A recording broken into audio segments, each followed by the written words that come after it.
Hey guys, I see a lot of people making mistakes in their edits, like not selecting the correct aspect ratio. It feels weird to even talk about this.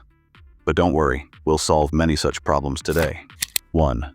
VPN problem. If you're using a VPN and Capcut still shows a network problem, first connect your VPN and wait for 1 minute. Once it's connected, open Capcut and explore all the features without issues. 2. Best aspect ratio. A lot of people don't know how to choose the correct aspect ratio for their edits. Here's a quick guide.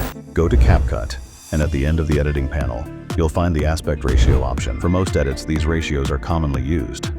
9:16, rarely used, mostly for vertical videos. 1:1, very popular for series or movie edits. 3:4, frequently used for football or sports edits.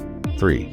Best Capcut version. If you're wondering which version of Capcut works best for your device, join my Telegram channel. I've shared multiple Capcut versions optimized for different devices and keep it updated regularly. 4. Lag problem. Many people face lagging issues while editing. It's normal. Even if your device is good, there might still be lag. To reduce this, avoid editing long videos directly. Instead, cut them into smaller clips, export them, and then edit. This significantly reduces lag. If you're experiencing lag after adding effects, don't worry. It happens to everyone. To minimize it, maintain your device's storage between 50% to 70%. This won't completely eliminate lag, but will reduce it. Some people also complain about preview issues where edits appear choppy. That's normal across all editing software, including After Effects, DaVinci Resolve, Alight Motion, and Capcut.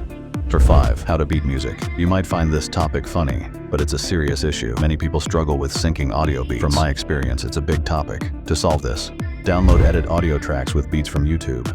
Add the video to Capcut, extract the audio, and go to the beat option. Listen carefully to the beats and observe the visual wave peaks. This will help you perfectly sync your audio to the beats.